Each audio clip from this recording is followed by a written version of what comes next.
Welcome to another Learn AoE video, your channel to improve at Age of Empires 2.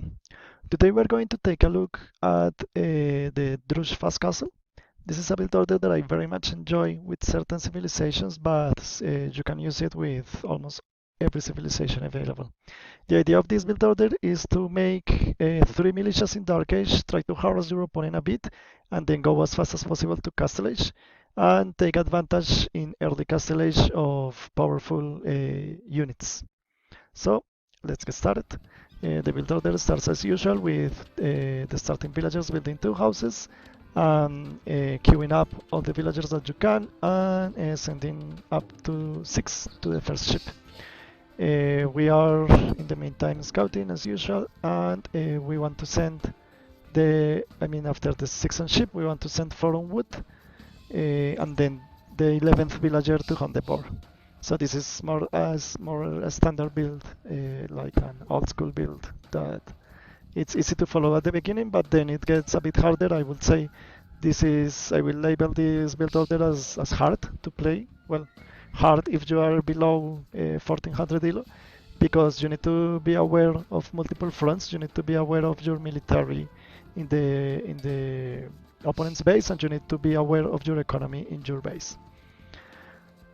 So yeah, as you see, villager number 7 is going to build a lumber camp, and villagers number 8 and 9 are going to wood as well.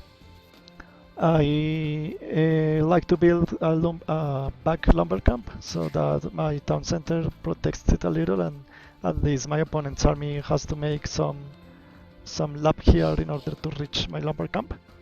Yeah, in this build order, you are very vulnerable to feudal aggression, so it's good that you are thinking on protection even since Dark Age. Okay, so villager number 11 is going to hunt the first boar. With this build, since we have 4 on wood, we can make sure, or we can know that we are going to hunt the boar just in time after this ship finishes. And villager number 12 is going to build a house. The position of the house is quite important. It's good to build the house near the berries, so that this villager is going to hunt berries after he builds the house, but also to make the house in a position that is a potential wall. Alright, so as you saw, I hunt the boar exactly after my ship finished. And here I made the first mistake of this match, which was losing the scout. This could have been avoidable if I was paying attention to my scout, because I saw the main gold. You know it's the main gold because it's 7 tiles, and there is only one 7-tile gold in the map for each player. And then after seeing the 7-tile gold, I was able to scout the straggler trees, and with that I could be sure that the town center of my opponent was pretty close. So yeah, that was totally necessary, but it happened. Still, as you will see, even after losing the initial scout or making mistakes, if you follow a good build order, you are going to usually take the match. Alright, so as I said, villager number 15 is going to hunt the boar, and villager number 16 is going to build another house. And number 17 is going to mine 10 gold. It's quite important that you don't build a mining camp here. You just mine 10 gold and go back to your town center, because we are going to use this gold just to afford 3 militias and loom, but we are not. We don't want more gold at this point of the match. Alright, villager number 18 and 19 are going to straggler trees, and the villager that built the house is going to build the barracks and then more houses. He is basically a walling villager. In this build order, we don't want to wall early because, as I said, we will be quite vulnerable in feudal age. So yeah, as soon as we have the walls, the sooner that we have the walls, the better. So we send up to villager 20. Well, basically all the villagers that we are creating now, we are sending them to the straggler trees, but as soon as we have 100 wood, we want to build a second lumber camp. In this particular match, I built it in the same spot as the first one, but that's because I think it's the only safe one that I have. This one is quite exposed, this one is close to my opponent base, so yeah, that's the reason why. And alright, as soon as I have my 3 militias, I'm already sending them forward. This is why I say that this build order is not so easy, because you want to be able to control your militias as well as manage your economy at home. And here, as you can see, I am queuing up some farms. At this point, you want to queue up farms with all the villagers that you can. I mean, as long as you have 60 wood. And as you saw here, I had a battle with a lion, which took 16 HP of one of my militias, which is pretty bad. If I was able to micro a bit better, I think I could have killed the militia without taking so much damage to my... Sorry, killing the lion without taking too much damage to my militia. Okay, so here we are going to keep creating villagers until villager number 28, and then we are going to queue up loom and go up. And when we run out of sheep, it's good if we can find deer, and if we can hunt deer, even if it's forward. In this case, it doesn't matter, because since I have the pressure in my opponent's base, I don't expect him to come out soon. I expect him to first deal with this militia at his base and then go after mine. So that's why I am safe here to be hunting deer, even if it's forward or far from my base. But another mistake I made here was that I sent 6. I should have only sent 4, because 4 is enough. Alright, so my opponent is already in feudal age. As you can see, well, I have a 5 villager advantage, but that's just because I have delayed my feudal age quite a lot, so it should not be... I should not have any villager advantage at that point, because I haven't killed any. As you can see here, my opponent is good, because he was able to micro his villager, so he hasn't lost a single villager, and he already killed one of my militias. And yeah, basically he was able to deal with the rush without taking any losses. He hasn't even lost a single militia there. But what I am doing here is taking his militia to the edge of the map, because I want them as far as possible from my base. I know my militia are already dead, so I don't care about them. I just care about delaying his attack to my base. Alright, so as soon as you hit feudal age, you want to queue up 2 villagers and build a market and an archery range. You want to build the market with 2 villagers because you want it done as soon as possible. Because with this build you are going to be using the market, because Sarracens have bonus with the market. Not only the price to build the market is cheaper, also the price to trade in the market is cheaper as well. And these villagers, I am sending them back. I don't want to hunt the last deer, because I know my opponent already has militia and could be potentially coming forward. So yeah, at this point in time, I don't want to risk my villagers anymore. And I send them straight to gold. I am taking this gold, but well, I could have also taken the main gold. Yeah, I think it's a mistake. I should have taken the main gold instead. Alright, so as you can see, as soon as I was able to build these 2 buildings, and I had to have a bit of idle time in my TC to gather enough food, but yeah, after that I was able to click up to Castle Age quite fast, I think. And my opponent is still in feudal. And at this point in time, it's good to check that you have 10 on wood, where 10 or 11 on wood is good. And the farms that you created, well, leave all the villagers there working, and the rest should be on gold. And it's also good to have a couple of villagers building a wall and houses. I mean, in this particular build, you want to build a house wall, because you are going to be needing the population space pretty soon when you play archers. As you can see here, my opponent just arrived with his militia. He's upgrading them to men of arms, which I don't agree, because as he can see, I'm already close, or at least he hasn't scouted here. He could have gone here, but he didn't, and he just spent a lot of food and gold to upgrade a unit that is just hitting a house. So it's not worth it in my opinion. And at the same time, I'm trying to rush my walls with 2 villagers, because I don't want to have any surprises here or any counter attacks from my opponent. So I want to finish my walls as soon as possible. And all the new villagers, I send them to wood, but yeah, it could have been also a good idea to send more to gold. Yeah, as I am doing here, I'm building a second mining camp and sending new villagers to gold. Alright, so as soon as we reach Castle Age, we should have enough to upgrade our archers to crossbows. And in this build, we want to prioritize university before a second town center because Saracen archers are quite strong and they are able to even kill enemy walls. I mean, they can take palisades quite easily and even houses quite easily as well because Saracen archers have bonus against buildings. Alright, so here I am queuing up archers with my 2 archery range as much as I can.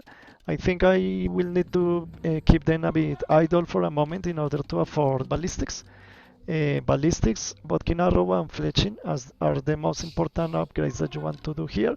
As you see, I am already queuing up, I already did Bodkin arrow, but yeah, for ballistics I had to leave my archery range idle for a moment. But well, it's not bad. I will, as soon as I have resources, I will be creating more archers as you saw here.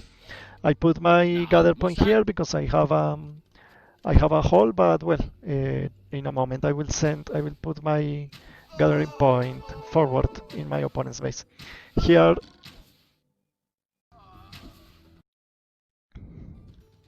okay, so here my opponent is fighting with these skirmishers against my archers, and I think this is quite a mistake from his side. Because even though his skirmishers are cheaper, he should not.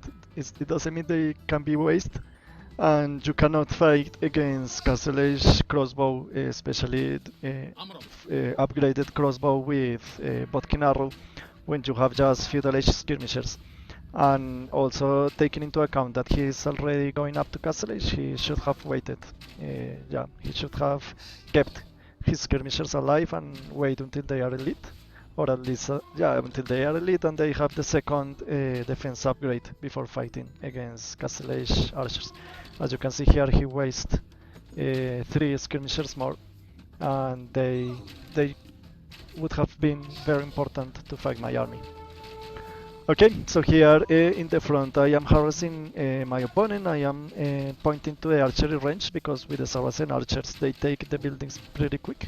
So this is a good play on my side. He is going to be...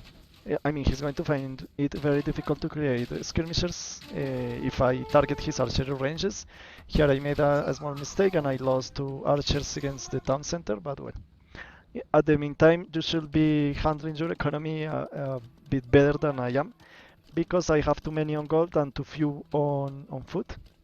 So I need to send some of these villagers back to build farms or even to wood as well, because I'm running a bit low on wood as well. But well, as I said, this build order is not easy because you have to do both things, both military and economy. But well, yeah, here my opponent did another mistake and fought with skirmishers before upgrading them to elite.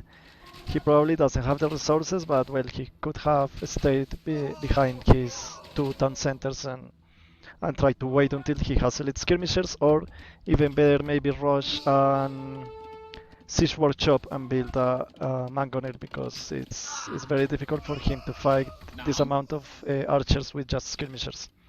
Another mistake, a very big mistake that my opponent did, was to build a second town center, because he saw when he was going up to castle, he saw that I had a lot of archers, and in these cases you want to first deal with those archers before adding economy. So I think this could have been better spent building a siege workshop or making the elite skirmisher upgrade.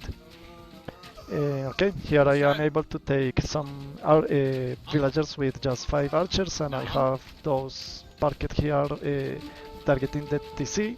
I am also killing the archery range with the newly created archers.